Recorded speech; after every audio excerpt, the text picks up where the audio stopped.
T ratios at standard angles. इसमें एक line और साथ है at standard angles. Standard angles हमारे पास स्टैंडर्ड एंगल्स कुछ क्वेश्चंस में आपको जैसे sin 30 की सीधी वैल्यू लिखनी पड़ती है, secant 60 की सीधी वैल्यू लिखनी पड़ती है, तो पहले बच्चों को टेबल बनानी पड़ती है। वो टेबल से छुटकारा पाइए और एक ऐसा सिस्टम अपने माइंड में रखिए ताकि ठीक 1 से 5 सेकंड के बीच आप उसकी वैल्यू निकाल पाए। तो इसके लिए हम सबसे पहले हमारे स्टैंडर्ड एंगल्स होते हैं बेटे 0 डिग्री, 30, 45, 60 और 90। 10th में आपकी ट्रिग्नोमेट्री 0 to 90 तक सीमित है और आपसे ज्यादातर हर संभव स्थिति में 0, 30, 45, 60 और 90 डिग्री पूछी जाएगी। बस अब एक रिलेशन और है sin 90 माइनस थीटा वाला, वो आपसे और दूसरा भी पूछ लिया जाता है, ठीक है। अदरवाइज सभी एंगल्स आपसे इनकी वैल्यूज रखवाई जाएंगी। हाइट एंड डिस्टेंस में भी आगे यही होगा। सो इनकी वैल्यू याद रखना आपके लिए जरूरी है। और इनमें सबसे पहले नंबर 1 पर हम 45 डिग्री की वैल्यू निकालेंगे जो आपके लिए सबसे इजी होती है। 45 डिग्री की वैल्यू निकालने के लिए मुझे एक हल्की सी फिगर ड्रॉ करनी है। इस फिगर का नाम है बेटे आइसोसेलेस राइट ट्रायंगल। आइसोसेलेस का मतलब क्या होता है? जिसमें दो साइड बराबर हों। आइसोसेलेस राइट ट्रायंगल में हम दो साइड बराबर लेते हैं और अपनी फिगर पूरी कर लेते हैं। यहां हम इस ट्रायंगल का नाम लिख रहे हैं ABC। आप कोई लिख सकते हैं। यहां 90 डिग्री का एंगल, ये हाइपोटेन्यूज आप समझ गए हैं। क्या आप जानते हैं कि यदि यहां 90 डिग्री का एंगल है और ये दो साइड बराबर हैं, आइसोसेलेस ट्रायंगल है, तो AB बराबर BC, B1 इसमें हो जाएगी। Yes sir? Yes sir. और मैं इसे मान लेता हूं ये 1-1 सेंटीमीटर के हैं। आप दो मान सकते हैं, कोई दिक्कत नहीं है। 1 unit.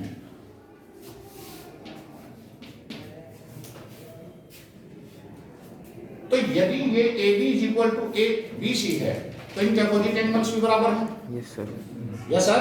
Yes sir. Therefore, angle A is equal to angle C है। Angles opposite equal sides.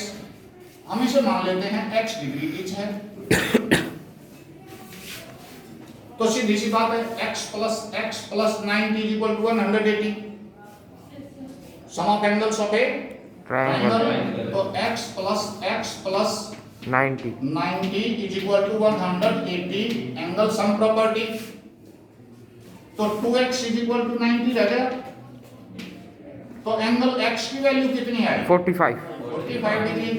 अब हम समझ गए हैं कि हमारा एंगल C 45 डिग्री का है। ये बात समझ में आ गई? Yes sir. ये दोनों साइड इक्वल हैं। अब हमारे पास जैसे हम कल कर रहे थे कि दो साइड यदि हमें पता है तो तीसरी साइड निकालने का पाइथागोरियन रिलेशन है। पाइथागोरस थ्योरम लगाएंगे हम। सो यहां पाइथागोरस थ्योरम में हम क्या पा रहे हैं? यूजिंग पाइथागोरस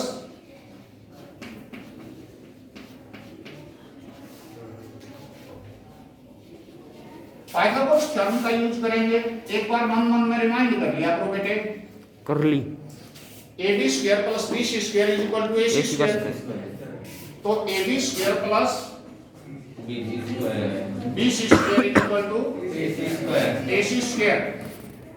तो AB का स्क्वायर तो 1 था, BC का स्क्वायर भी 1 है और AC का स्क्वायर हमें निकालना है। तो AC square will become equal to 2। तो AC की वैल्यू कितनी हो गई? √2। अब यदि AC की वैल्यू √2 है तो हमारे पास सभी साइड्स की वैल्यू आ चुकी। Yes sir? Yes sir.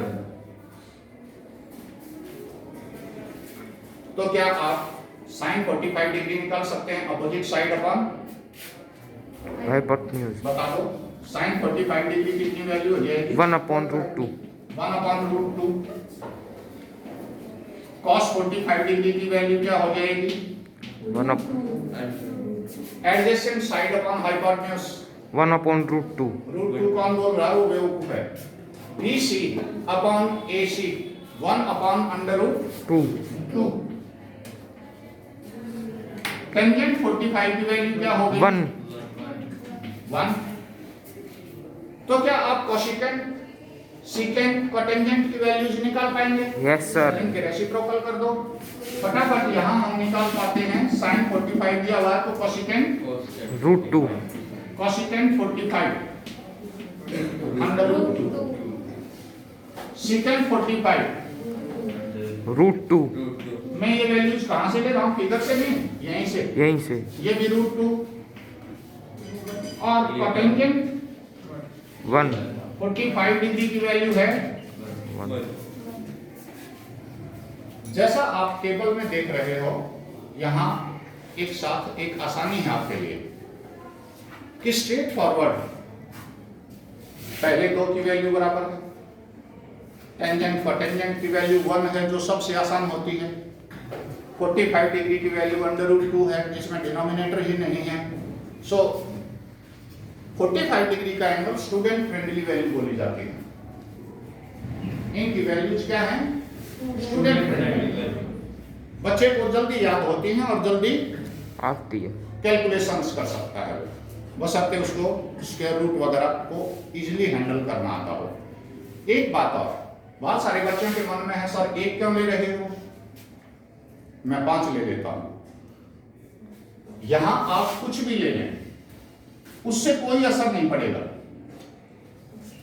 क्या होता है यहाँ 25 हो जाता, तो मैं इसे 5 के अकॉर्डिंग बदल रहा हूं। कोई बच्चा ये ना सोचे कि सर आपने 1 क्यों लिया था, मैं 2 इक्वल साइड्स ले रहा हूं। तो यहाँ 50 हो गया और 50 जानते हो बेटे क्या होता है? 5 से डिवाइड करिए, सॉरी 5 10 जा 5 2 जा और 2, तो यहाँ इसका तो स्क्वायर आ जाएगा। स्क्वायर रूट में है ये, स्क्वायर रूट 50 की वैल्यू क्या आ गई? 5√2। तो यहाँ लिख दें 5√2। तो क्या इस पे कोई असर पड़ेगा? तब ये वैल्यू हो जाती 5/5√2 और 5 से 5 बच जाता। Yes sir. आनी तो सेम ही है। इसका मतलब क्या है कि आप आइसोसेलेस ट्रायंगल की साइड कुछ भी ले सकते हैं, लेकिन ये वैल्यूज बड़ी लेने से आपको कंफ्यूजन हो सकता है। बस इसी वजह से हमने यहाँ क्या किया, 1 लेके हम चले ताकि इजीएस्ट वैल्यू हमारे पास रहे। ये बात समझ में आ गई? Yes sir. Yes sir. Yes sir.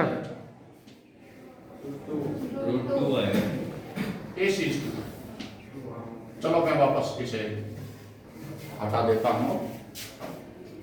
आप ये समझ गए हैं? Yes sir. कुछ देर इसको इसे निकालने के लिए हम कोशिश करते हैं एक कंस्ट्रक्शन की और उसे समझने की। क्या आप जानते हैं 60 डिग्री के एंगल्स कैसी ट्रायंगल में पाए जाते हैं? Equilateral triangle. Equilateral triangle. तो मैं एक इक्विलेटरल ट्रायंगल ड्रॉ करने की कोशिश करता हूं और आपकी कैलकुलेशन को इजियर रखने के लिए मैं एक कोशिश और भी करूंगा, और वो होगी मैं हर एक की साइड को मान रहा हूं। ये 2 सेंटीमीटर साइड का हमारे पास ट्रायंगल है PQR।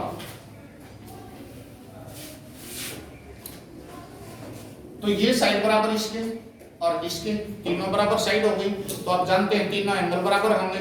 कितने के होंगे? 60 डिग्री बीच होंगे। तो ये 60 डिग्री का एंगल आ गया, ये भी 60 डिग्री का एंगल आ गया। यदि हम इसमें परपेंडिकुलर डालते हैं वर्टेक्स से, perpendicular from vertex in equilateral triangle bisects the base. इस बेस को ये 2 इक्वल पार्ट्स में बांटेगा। हमने साइड कितनी कही थी? 2 सेंटीमीटर। यदि PS परपेंडिकुलर है, 90 डिग्री का एंगल बनाता है, तो ये QS = SR होगा। 1। आप 9th में कॉन्ग्रुएंसी कर चुके हैं ऐसी। यस सर, यस सर, कैसे? ये साइड तो कॉमन है, ये इक्वल दे रखी है, इक्विलेटरल ट्रायंगल था, साइड सारी इक्वल, और ये 90 डिग्री ईच एंगल है, परपेंडिकुलर डाला है, इस वजह से आरएचएस से ये ट्रायंगल इस ट्रायंगल के कॉन्ग्रुएंट हो गई, कॉन्ग्रुएंट हो गई तो ये वाला एंगल बराबर इसके निकलेगा। इसका मतलब जो 60 डिग्री का एंगल था 30 में बट गया। वो 30 का रह जाएगा। यस सर, यस सर, जो क्यू आर साइड 2 सेंटीमीटर की थी एक एक वो क्यूएसए की रह जाएगी, और जब हम इसमें 90 डिग्री का रिलेशंस लगाएंगे तो हमारे पास निकलेगा QS square plus PS square is equal to PQ square.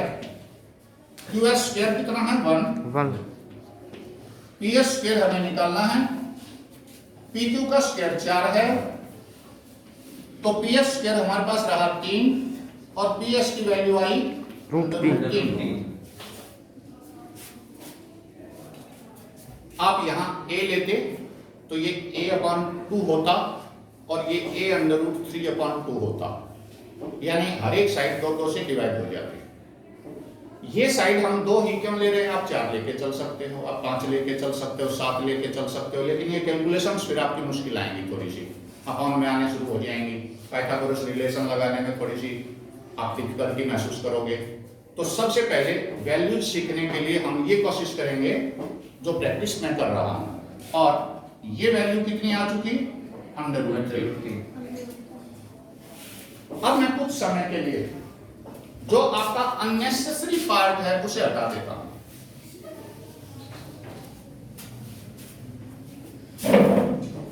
यहां कितने डिग्री का एंगल है?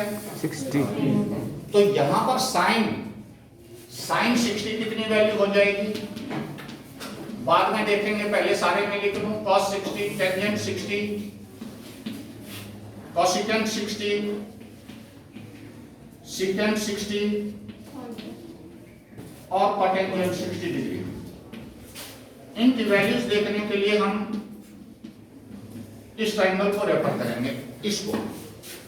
एंगल अब दीवार के ऊपर है, हाइपोटेन्यूज आपका PQ है, तो बेटे अपोजिट साइड √3 है, तो √3/2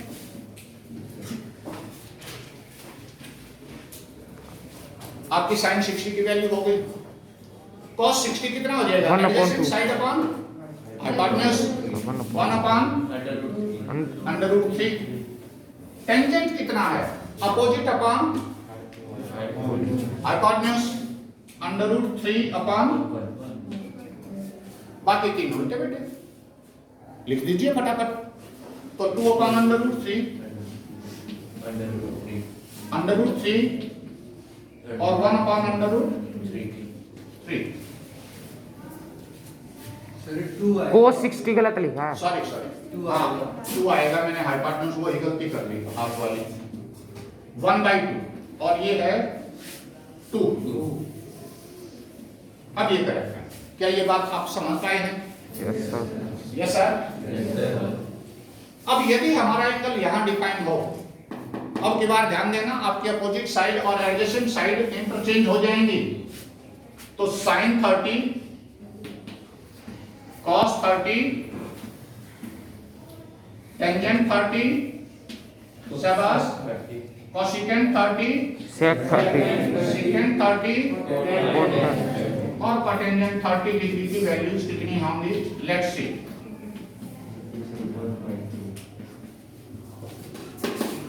1/2 1/2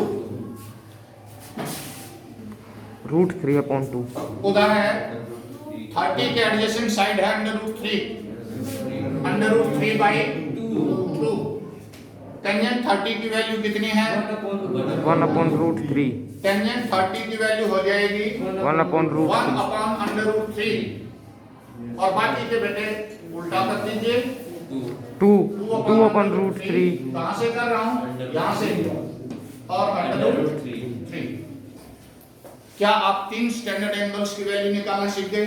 yes sir, yes sir. Yes P ratios of और वैल्यू ऑफ लिखें value of T ratios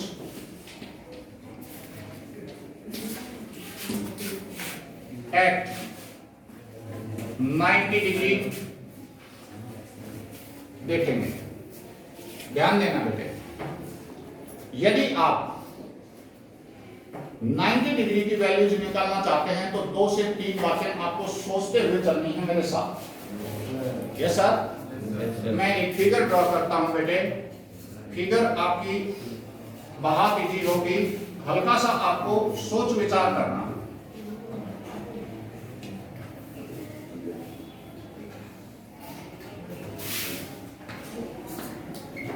मैं आपसे पहली बात पूछता हूं, सी इस तरफ मूव करता है तो एंगल छोटा होगा कि बड़ा? बड़ा। छोटा होगा बेवकूफ। हाँ, छोटा छोटा। सी यदि बी की तरफ मूव करता है तो एंगल बड़ा होगा। Yes sir. Yes sir. अभी एक फिगर और स्पोर्टिंग फिगर और बना दूं मैं, ताकि आपको यकीन हो जाए कि जो आपका एंगल दूर जाएगा उसी हिसाब से आपका सी छोटा होता चला जाएगा। Yes sir, no sir? Yes sir. तो इस तरह देखें, यहां हम पा रहे हैं कि काफी छोटा डिग्री का एंगल यहां सी बन गया। When C approaches away from B, it becomes smaller. Yes sir? Yes sir. And when this C approaches towards B, big. it becomes larger. तो अब हम आपको 2-3 बातें सोचने के लिए मजबूर करेंगे और उनका उत्तर पूछेंगे। ठीक, एक स्थिति ऐसी और छाप देता हूं कि C काफी नजदीक है B के।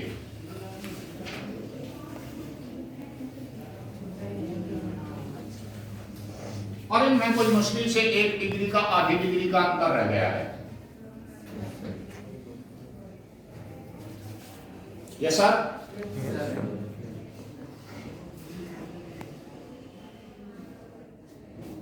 यहां मैं 2 बात लिखता हूं, C approaches to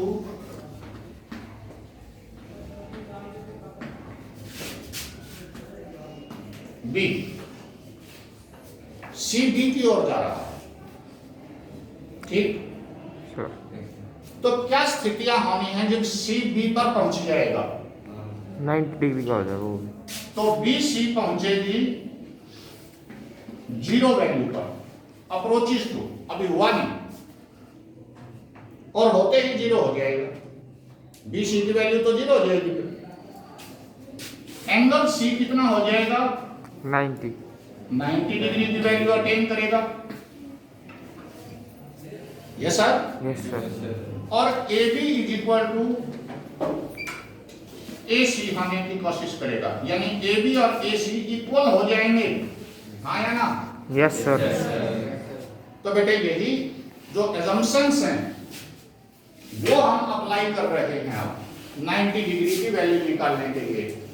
तो क्या मैं यहाँ आपकी वैल्यूज निकाल दूं? Yes sir. साइन C की वैल्यू लिखिए पहले, 90 बाद में लिख लेना, क्योंकि 90 होते ही तो ट्रायंगल स्ट्रेट लाइन के करीब हो जाएगी। Yes sir. Yes sir?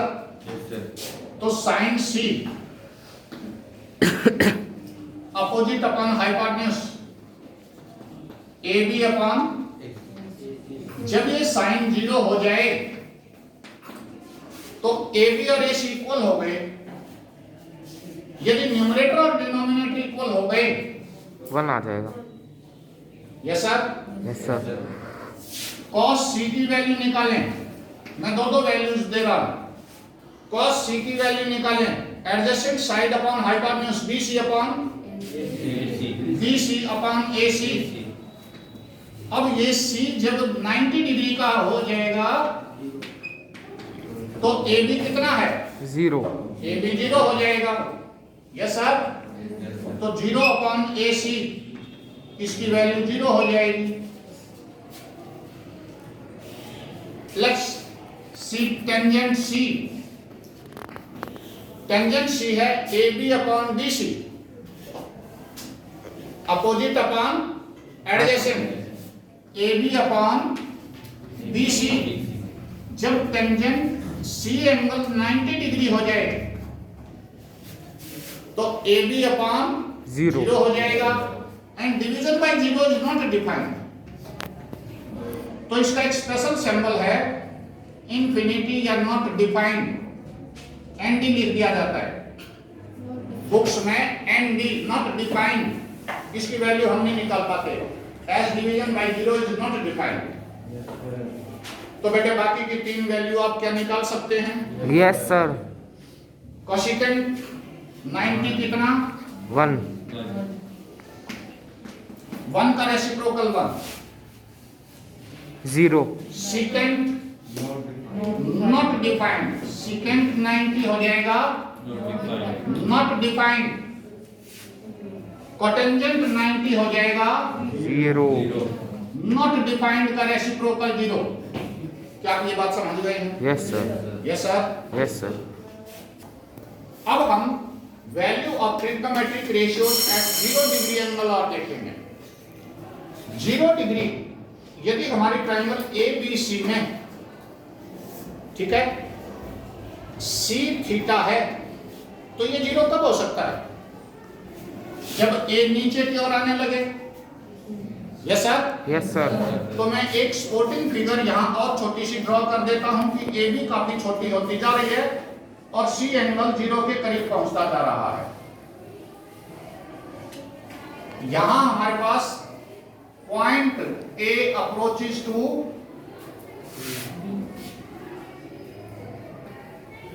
Point A approaches to point B। Yes sir? Yes sir. Think about a case when A approaches to